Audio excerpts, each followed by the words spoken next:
right, how you doing, everybody? Welcome to my channel. You too can be great. It's been a while. I miss y'all. I know you miss me too. It's okay. I feel it.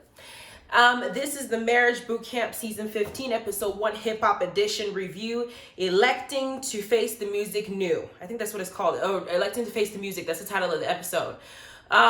This episode, I know, or this season, I said I was going to review the best I can. I may not be able to do reviews moving forward after the surgery and everything, but I do, I'm fine right now. My surgery is coming up next week, so I'm gonna go ahead and do this review because it was lit. This is the first episode, and I was very much entertained and very much looking forward to it. So, but before I start, I wanted to say thank you guys for those of you who did extend your condolences for my family and your prayers. I could not have asked for a better audience, and I really do appreciate it. And with that said, let me give you guys some juice because I took some medication. I'm good. Okay, so we start off with the introductions because y'all know this is how it works. Every season they introduce each cast member and they all comment and give us a bit of their history, and we decide whether or not they're a fake relationship, whether they're real, or if they're gonna waste our time and bore us the entire season. But hey, this season it seems like nobody disappointed because it started off with Hazel-E and Devon. Okay, let me say it again. Hazel-E and Devon's fine ass, because that boy is cute. A 25-year-old cute boy. He is fine. However, I don't know what the hell he's doing with Hazel. I have to be honest with you. And I will tell you why as the episode goes on, why I don't understand why he's with her, because I don't see it. I don't know if, I just don't see it. But Hazel shows up and she announces herself as a hip-hop rap star, reality TV extraordinaire, and they are so shady. In the comments of right below her name, they put only 2 mixtapes, 7 music videos that only got 2.1 million views in total out of all 7 music videos. I know several, like Lyrica Anderson, her videos get to at least 1 million for one video, and she put a lot out there. Hazel got 7 music videos, and in total, all 7 got 2.1 million views, and she's out here feeling herself.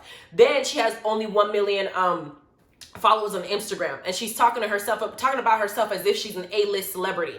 And I don't know what it is about Hazel and her that feels like she's high up there. Maybe to me, I think she has low self-esteem because of the way that she carries herself and the type of attention she wants to get on herself. But the way that she put herself up there, and her man, 25-year-old Devon, is introducing himself as the future supermodel, the next world supermodel. And she's like, I'm like, is she picking somebody that she doesn't want or feel like he might outshine her? I don't know why she would even do that. It's almost like, well, you looking at me like I'm not good enough or something. But that was her reaction. I just don't understand why she felt herself so much.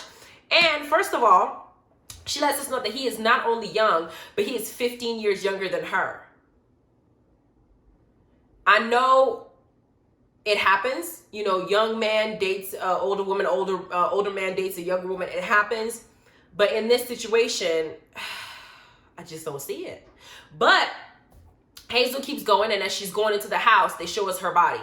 And my next question goes, what happened to Hazel's body? Is it just me? Hazel, I thought, was attractive first season of Love and Hip Hop Hollywood. She hadn't done much work. Her body seemed normal. She had a nice pair of legs and everything like that. I felt like after the car accident, it was her nose first, and she said she did it because her nose got messed up in the car accident, and they started calling her Nasal He.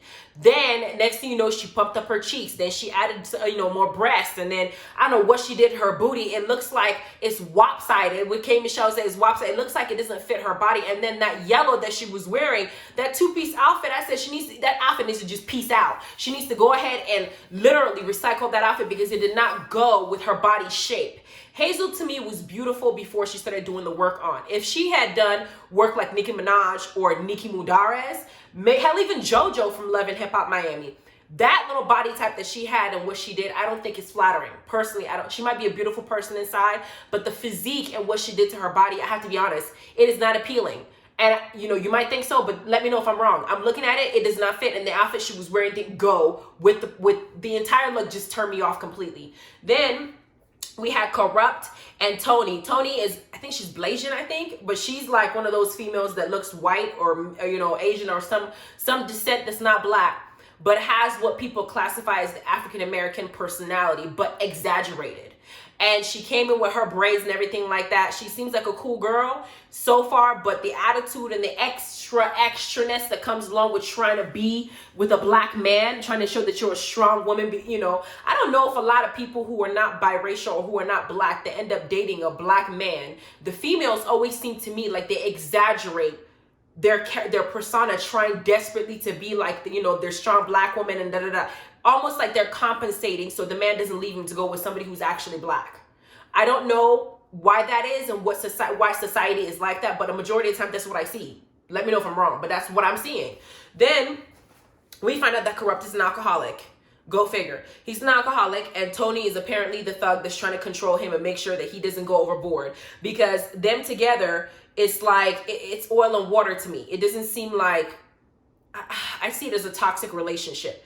Anyway, she says that he snuck around with a female prior in the past, some girl that he's supposed to be working with musically, and then he had snuck around with that same girl the day before they came to this marriage boot camp. I'm thinking to myself, why are you here?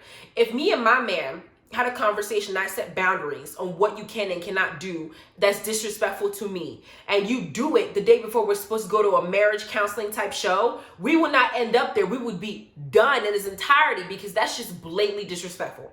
Recently, I thought that I was in that same situation where I was in an infidelity situation. I thought I saw red and I wanted answers immediately. There was no, we were not going to sleep. You were not going to rest. You were not going to breathe. And it seems like before he could speak, it's almost like he got so afraid of what losing me that he was like, I looked at his face. It looked like I didn't know who he was. And he did everything he could. He wouldn't let me leave the room. He had me hostage in the bathroom, holding me, trying to explain himself to the T to make sure that I understood that he did not do anything to disrespect me or to hurt me in any way, shape, or form, because he knew damn well I'm a good woman. You don't want to lose me. That's for sure. So would I be with the guy who's going to go ahead and disrespect me in that way and then come to a marriage boot camp after that? No, it just won't happen. One of us is not going to make it. And I just don't want to end up in jail for doing something I'm not supposed to do. So one of us has to go. Till death do us part, and you're just going to be, you know, I'm not going to be the one to die. That's what I'm saying. Anyway, Willie, Taylor, and Shanda show up. And Shanda's beautiful self that does not age, Miss Never Age, shows up with Willie's fine ass. Willie is a very handsome guy, I have to be honest. But Willie's doing the same thing that Hazel did, feeling himself. You might know me from group Day 26. I don't even know what Day 26 is. I've never heard of them. You might know me from, you know, Chocolate City. Chocolate City I did watch. But I watched it because in Love and Hip Hop, he was practicing in the strip club with Nikki's strip club for the movie. That's how I heard about that movie in the first place. Had it not been on there, I would never would have even known him. Then the only thing I also know is him and cheating on Shanda with that chili loaf girl that came over there talking about Willie's a liar. You know, we met at a hotel, Red Roof, and all that mess that happened. That's the only way I know Willie Taylor. Aside from that, I don't know this man, but he's feeling himself. Then Shanda says, you may know me from Love and Hip Hop, which is the first time we saw her on TV. And she says that they've been together for 15 years. They have 3 kids with one that just recently got born. They've been together for 12 years. But she says that the entirety of their marriage, he has been cheating on her. And I'm thinking, you have 3 children with one that just came about less than a year ago or something like that. I don't know the exact timeline, but if you are saying that this man has been cheating on you this entire time, is it wise to procreate and reproduce and have another child in this chaos that you say that you're living in? I'm convinced, to issue a disclaimer, I'm convinced that these episodes are just, I don't know if they're like Jerry Springer made up type shit, because I can't fathom this type of stuff happening in real life, that somebody with some sense would stay with somebody for 12 years if you're saying that they have been cheating consistently for 12 years. I don't care if we have a kid together. I will not use it as an excuse to tolerate that level of disrespect. Hell, what if you come home and bring me back an STD? Because I'm trying to ride or die and keep my family together. You clearly don't give a damn, because I took you back once, twice, 3, 4, 5 times. Hell, one of those infidelities were on the show, like on the Love and Hip Hop show. But here she is. At this point, we can tell she doesn't respect that man. Because Willie later on says that he has a problem with the way that she talks to him. But she's saying, if you keep cheating, how can you expect me to respect you? You can't demand respect unless you behave like a man, a respectable man. Women are going to react, or I won't say women because I know relationships are different nowadays, but women, because I'm a woman and I'm, you know, in a relationship with a man, I react, I'm going to speak for myself. I react based on his energy. When he behaves and does what he's supposed to do for our household, my energy follows suit. because he's in line with what he's supposed to do. I'm in line with what I'm supposed to do. That energy gets tipped off to where I react when you decide that you're going to do something that deviates from your purpose and what you're supposed to do in my relationship with you. And when that happens, you cannot come back to me and tell me, oh my gosh, I don't like the way you talk to me. It's disrespectful. Fuck what you want. That's how I feel. Because you need to behave accordingly if you want me to respect you in the manner that you feel like you deserve. There's no negotiating that. Then Hazel, she comes in and she meets Hazel. Hazel decides that she wants to be the center of attention and she wants to be big and bad. Because I know that Hazel has this thing that she does where she feels like she can just buck up and fight anybody. But Masika dragged her little ass, her wig is falling off of Hollywood, and she can even do nothing, but she wants to act like she's a thug or whatever. She's out here picking the wrong one because she started off with Shanda. And she said, you know what, you. Shanda's like, don't refer to me as you, bitch. I don't know you. And gosh, Hazel, I feel like is her worst enemy because she does the most. Then her and Shanda are having a conversation and try to address the previous issue that they had. Shanda lets us know that they were having a beef on Instagram or on Twitter or whatever. And they were arguing, and Hazel made a post saying that she has had a problem with brown-skinned women hating on her when they would not pass the brown paper bag test. For y'all who don't know what that is, that was something that was happening during slavery and during Jim Crow era and stuff like that, where they would have a brown paper bag, they'll put it next to black women and men's face, right? If you were not lighter than that bag or whatever the case is, or that brown paper bag, they will not let you into certain events because they felt like your skin tone, the darker it is, was just not appealing. They kind of perpetuated that light skin, dark skin epidemic. And Hazel-E used that, which is what a lot of lighter skin, I don't know what Hazel is mixed with, but I know a lot of lighter complected women feel like they're better than the darker ones because of that mentality, like the brown paper bag test. I have yet to find somebody that I felt like was prettier than me or kinder than me or better than me. I see beautiful women out there. I think they're absolutely gorgeous, but I don't compare them to me because I don't feel like you can be a better woman to me than I can to anybody because I know my worth. But Hazel comes off as inferior in her mindset when that's where she goes to when she wants to insult somebody. So Shanda saw it. She's been a brown girl. She's obviously darker than Hazel, so she has something to say about it. Hazel says, well, I don't know why she felt the need to say something. What do you think people were going to say? You said something very disrespectful on a very broad social media website. You're inviting people to have an opinion about your ignorance. Of course they're going to say something. What I wanted to know is, would Hazel pass the good rapper test? No. Would Hazel pass the actual celebrity test? No. Would Hazel pass an attractiveness test right now with all the work that she has done? No. So what are you to go and say the things that you say? Hazel, I think I'm going to get on you this entire season because you're doing the most already in the first episode. Then we got Phaedra and Medina's fine self. Medina comes in. He's an actor, songwriter, all these other things. Now, Phaedra is beautiful. Miss Southern Belle is beautiful. I'm not going to lie. And Miss Southern Belle is a freak. And she always attracts, thus far, some of the finest people you have ever seen. Apollo was gorgeous. He was bomb looking, okay? Apollo was sizzling hot. Hell, even Kenya wanted his ass at some point. So I'm saying, Apollo's, her being with Medina, Medina's a very handsome man. He just seems like he's reserved. I don't know if he can handle her. I really don't know if he can handle Phaedra. Phaedra liked him thugged out. She liked them prison muscles, okay? She liked them like that. Because according to what we find out, Phaedra and Medina have not knocked the boots yet. But y'all remember that Phaedra got knocked up by Apollo before they got married and was lying to people about her due date. She was in it for the freak and she was getting it. Apollo was in there tearing it up. And there was that episode where she stuck her tongue out so far and shoved it down his head. She shoved it down his throat. And I was like, dang it. He opened his mouth and took all that tongue down his throat. I said, whoa, Medina, I don't know what you in for. Phaedra's going to rock your world. And she's going to tear you all the way down together. But Medina seems to be calmer than I would think she would pick. But they seem like a decent couple. I want to know what the real issue was besides intimacy between them. But they're here. Phaedra decides to go ahead and introduce herself to everybody. And then Hazel goes, thank God there's a new A-list personality just like me that's here. Hazel, baby, you need to have a reality check, okay? Phaedra was on Real Housewives of Atlanta for what, 10 seasons, 9 seasons before all this nonsense happened between her and Candy and Portia. And she was making from Bravo a hell of a lot more money than you were making from Love and Hip Hop, girl. And you were on only Love and Hip Hop for a few seasons, not even comparable to what Phaedra Parks has done thus far. In addition to her being an attorney, in addition to her having her own graveyard burying morgue business, in addition to her being self-made in Atlanta, you do not compare. So I don't know how you could put yourself in the same caliber as her, girl. Stop. Knock yourself back down, okay? You haven't gotten to that point yet. Then we had Tahiry and Vado, the rapper, show up.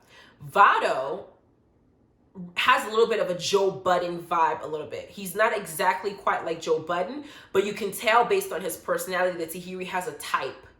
And it's almost like Tahiry has a type of being in relationships that are not necessarily healthy for her, and almost trying to be in that struggle relationship that I keep talking about. This is what it is. Because they've been together for 18 months. They've been friends for well over a decade. Now they're actually introducing sex into the mix without actually having a solid footing on what they want to do romantic-wise.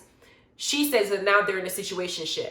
Vado is not taking her seriously. She's wondering what's going on with him because now she didn't give up her puss and she's not getting anything back. And it's almost like they're both punishing each other for their previous relationships because Vado has been around to see how Tahiry has behaved in her previous relationship and thinks of her in a very negative way. So I don't know if he thinks that she's good enough to be with him, so that way he's just getting it in because he's attracted to her until it wears off. I don't know what's going on with them, but they're in a situationship type situation. Then outside while they're sitting down thinking that they're the only ones that got there first, Tahiry and Vado got there last, thinking that they were first. Hazel and all of them had gone outside to check out the house, and Hazel decides that she wants to go and pretend like she didn't just go off on Shanda and, you know, try to pick a fight with her talking about you, to go and now play nice with Willie talking about, I heard you guys just had a kid. Let me see. Oh, they're so cute. Ha ha. And she decides to now address it. I'm a black bitch and this and this. Girl, shut up. Shut up. Okay? Immediately. Because Hazel, I feel like you're just trying to pick a fight where there is none. And when Shanda bucked up and checked her is when she decided to reserve herself and understand that she can't be behaving the way that she's behaving. They decided to hug it out. But Hazel, I feel like she likes to be the center of attention because I feel like she's still hurting from what Berg did to her. That's how I feel. Because y'all remember what Berg did in Love and Hip Hop, right? She was screwing Berg on a daily or on a regular. Berg was playing her all over the TV screen saying that he would never be with somebody like her because she's not as pretty as other the young new girls that's coming out, even though she was trying to cater to him. Every one of her friends, including Masika, Tierra Marie, and everybody was telling her that she was out here looking like a fool because Berg wasn't claiming her. She was defending him and picking fights with everybody and losing friendships over him, only to come to the reunion and find out that Masika was with him. She was embarrassed, and then she said that his penis was small. That's all she could say. I feel like Hazel never really bounced back from that humiliation. And then it was nasal E. Then it was people making fun of how she looks, her face. So all she could think of is trying to say she's rich, she's this, she's that, boosting herself up to make herself feel better and not deal with the issues at hand and her inferiority and her, you know, her insecurities that she feels for herself. She don't want to deal with it. Then we got next scene. They're now going to go and debate. They're having a debate campaign style. Dr. Ish takes him out after introducing himself, and him and Judge Lintola are going to hear what each individual has to say about their relationship. Why are you here? What do you need from us to fix? And they start off with Vado and Tahiry. Vado calls her a thirst bucket groupie. Hell will freeze over before any person that I am in a relationship with calls me a thirst bucket groupie or a thirst bucket or a thirst anything, okay? If you're thirsty, I will sit on your face. But you are not going to sit up there and call me a thirst bucket. Are you insane? That was one of the most disrespectful things he could say, but I don't think he thought that they would play that video. He's looking at his girl as a groupie because of how he's seen her behave in the past. Now, y'all remember Raw Lee in Love and Hip Hop said that she doesn't feel like Tahiry loves herself. And right now, I believe her. Because for Tahiry to be with the guy who would refer to her as a groupie, he doesn't take you seriously. That's why you're in a situationship.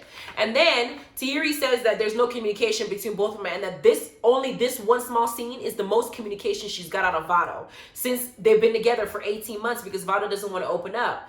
But it seems like they're both trying to protect their hearts. Tahiry went through, I think, one of her biggest heartbreaks was from Joe and all the cycle of stuff that she went with, the way he was on drugs, all the stuff that she had to deal with him and what she tolerated. She didn't deserve it. Then Vado witnessed all that with her. Vado probably had his relationship where he was hurt. You got two people who are just broken, haven't gone to therapy, haven't learned to love themselves, haven't learned to figure out anything about themselves, now try to build a healthy relationship together. That don't make no damn sense. Then we got Hazel-E and Devon. Devon,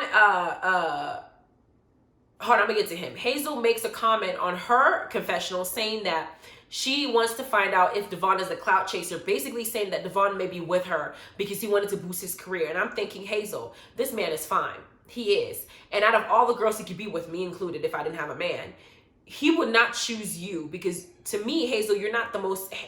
If he met Tahiry Marie or some other person, Princess, all of them are more beautiful than you and probably have more pull than you because Tahiry used to have a music career. Princess has her own business line and she was with Ray J and a famous wrestler.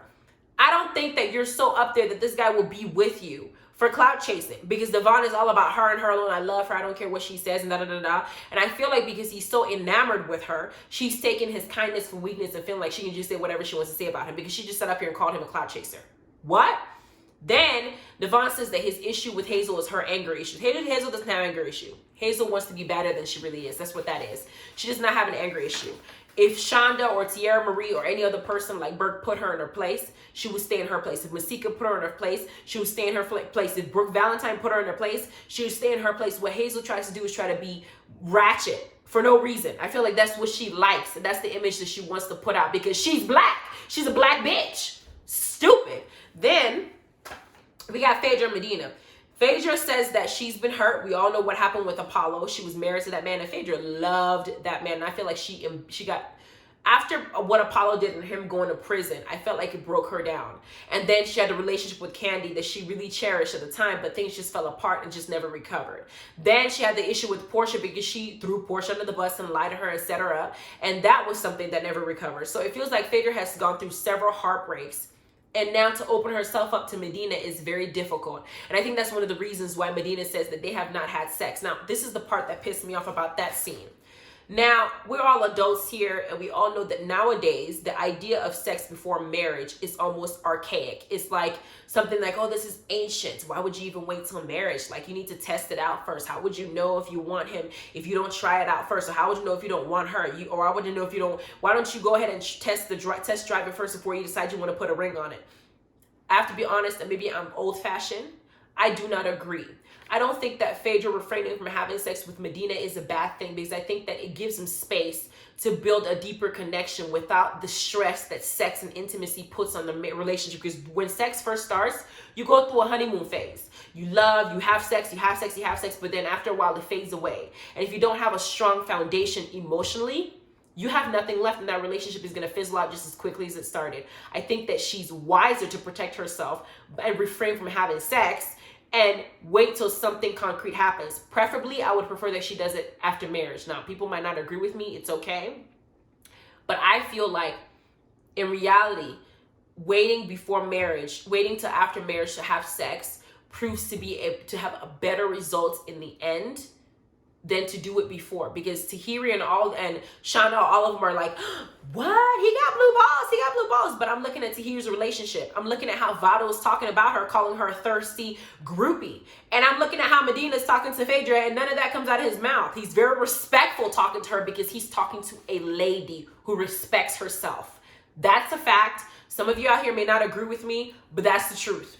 I know that it might sound harsh, but men will respect a woman who respects herself. Period. And if you're out here tossing, giving yourself to everybody and not really trying to set up something that's for the future in the form of marriage or a long partner, whatever it is, it won't work. And so I feel like she did the right thing. But Medina is obviously, because he lives in this generation, is seeking what every other person is seeking because people are looking at him like he's crazy for not having sex. I have lost multiple relationships in the past because I chose not to have sex with a person. And he either cheated on me and I left him, or his boys were like, man, she don't really want you. She don't want you. She's not going to give up the putt. And I was like, I'm not going to be pressured to do something that I don't think is appropriate until I'm ready. If you don't want to handle it, that's fine. I respect you. We'll still be friends. I'll be cool with you, but you will not be with me. And Phaedra says what I said. She said, once I give this up, this poom, when I give it up, he might be sprung. So I want to make sure that he and I are in a good foundation. I'm not going to get hurt before I open my legs and sit on it and be the head doctor, okay? Remember she got the name head doctor. She gonna go there and rock Medina's world. He might not even get up and want to leave that bed. But Phaedra she's straight said it. I got the good, and I'm not about to sit up here and give it up to anybody, and I concur. Good job, Phaedra. Then we got Willie and Shanda. There has been a habitual infidelity I mentioned throughout the relationship, but Willie expresses in a very disrespectful way to Shanda that he does not like the way that she speaks to him, which I said before, you have to give respect as a man to have a woman respect you in your home. Men in a heterosexual relationship, I'm not going to speak up on homosexual relationships because I don't know. In a heterosexual relationship, there is a hierarchy that exists whether you like it or not. Naturally, the man is the head. We'll let him think that. Okay, most of the time is the woman that actually makes the world and the house spin, but we let them think that they're the head of the family and give them their role so they be the head of the family and they act their role and respect them. And when a man moves the way that he's supposed to move, I've never ever heard a woman in my entire life, the man comes to her after he's working, after he's paying the bills, when he's loving her, cherishing her, treating her like a queen, not cheating on her, taking care of the kids, making sure the bills are paid, being there to handle any handyman work that's going on, he fixes it. If there's any person that comes to try her, he checks them and, stands his ground. I've never heard any man go to that woman and be like, baby, give me that puss. And she'd be like, excuse you, fuck you, I don't want you. Get out of here, go find someone. She'll probably come up to you and just bend over and you'll be sitting there talking about, oh God, forgive me for what I'm about to do to this girl. I already tore that ass up in my mind, but forgive me for what I'm about to do. I've never heard a girl complain about a man who does right by her. But Willie's here saying that Shanda is disrespectful, and it is well deserved because Shanda lets us know that he didn't call her a hoe, a slut, told her that she was a bad mom, and she has 3 kids with him. How dare you? Even in my worst days, when I'm at my most furious, I would never speak to somebody that I consider my life partner in that way. If I get to that point, we're done. If I get to the point where I have to put my hands on you, we're done. Because you are not going to create an environment that's toxic to where my 3 children are going to observe this and think that this is normal and normalizes it in their mind and perform that way in real life. Are you insane? We are building a household of respectful, successful, not useless individuals that can go out there and make me proud even from the grave. We are not going to be sitting here calling me a slut, a bitch, whatever the hell blasphemy that you can think in your head will not be hurled in my direction. I will curse you in your sleep. I will stick pins in the dolls and make sure that you understand you will never speak to me like that. And when Judge Lynn Toler tried to check him for how he's speaking to her, he tried to overtalk her. And she had to put him all the way down. You need to basically watch the way that you behave towards women, because the way that you're talking to me right now tells me a lot of things. You need to grow the hell up. And he shut up. Then we got the next topic. We got Kurupt and Toni. Kurupt is corrupting Toni's life. Because he's sitting up there talking about how they have anger issues, how he drinks so much that he starts disrespecting her. He's on his confessional saying that he's not cheating because he loves his dick. He loves his dick so much, his words, not mine. He loves it so much that he would not think at 46, y'all just say he was 46 years old, he's not about to sit there and stick his thing into any old young girl. He might not know what's going to happen. So he's not going to cheat on her. But she is not going to be able to stop whatever the hell he wants to do. If he wants to drink, he'll drink. If he wants to do whatever he wants to do, if he wants to, he'll go do it. And if she's not okay with it, she can just jump ship. What kind of, honey, Toni, baby, when someone shows you who they are, believe them. This man is repeating time and time and again. You will not be able to make him stop his behavior. You will not be able to control what he wants to do. He's going to do whether you like it or not. And he's saying that if you don't give a damn, leave. And on top of that, I don't know why a 46-year-old man is out there sagging his pants. Still, at 46 years old. I don't know, ladies. Do you guys find that sexy? I find it despicable. I don't know how a 46-year-old man can still be sagging his pants. I don't want nobody looking at your 46-year-old booty. Why are you sagging your pants? It tells me a lot about the person because you still need to mature. Because clearly he's sitting up here with a woman who is tolerating BS for God knows whatever reason, trying to be black enough for him, trying to be hard enough for him, trying to be tough enough for him. And he's sitting up here telling her that he don't give a damn whether she's there or not.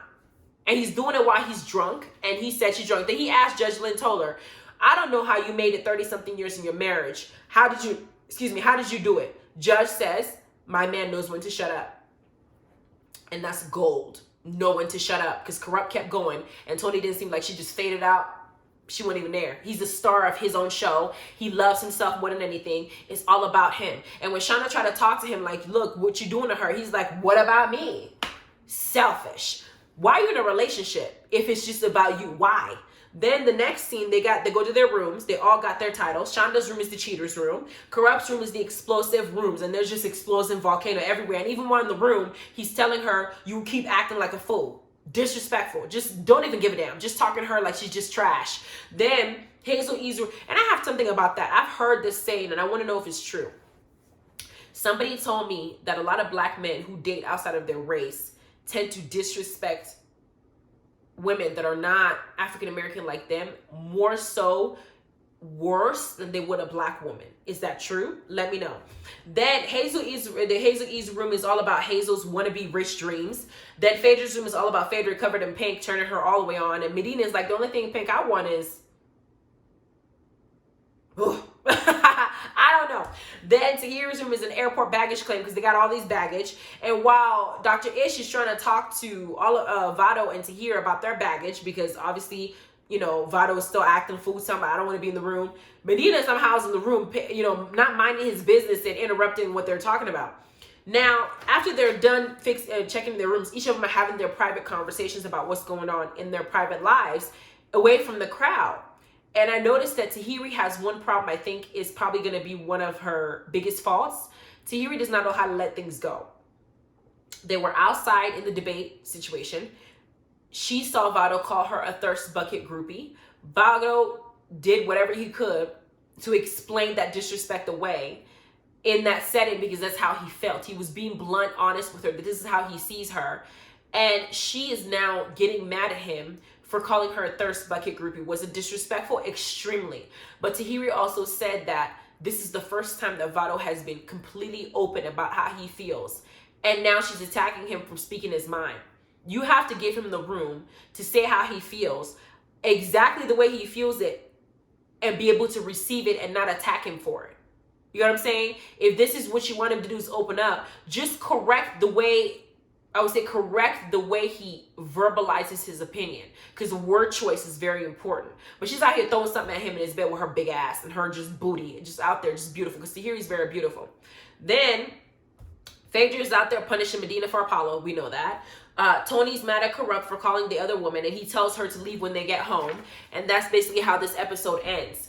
This season looks like it's going to be lit. There's several fights that might happen. I know that I think Hazel's man is going to get a fight with Willie, and Shanda's going to be in the corner yelling for Willie to beat his ass. We saw a scene where it seemed like Vado was pushing Tahiry on the couch. We saw Tahiry crying. We know that there's a couple that were asked to leave. I don't even know if Phaedra and Medina's relationship is for real. For real, I really don't know for sure, because I know there's always a fake relationship. They're going to have a lie detector test, and we know somebody's going to be cheating because of the crowd they have is hip-hop edition. So somebody's always cheating. Hell, Shanda and Willie already know are cheating.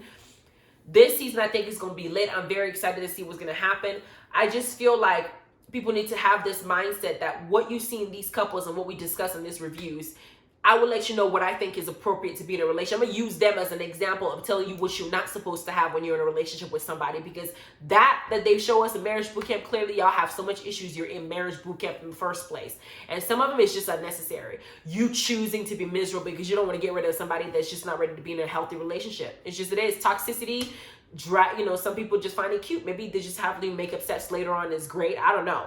But anyway, please like, subscribe, notification bell. I know that I haven't been posting much videos lately because of what's been happening. I'm sorry about that. We've been indoors and shut down. I just, but I do leave comments, people who write me sometimes, and I also, post things and stuff like that. Hopefully you guys are getting my notifications. If you don't, just go ahead and keep checking the subscriptions on a daily basis to see if I posted something. You guys enjoy the video and have a good evening.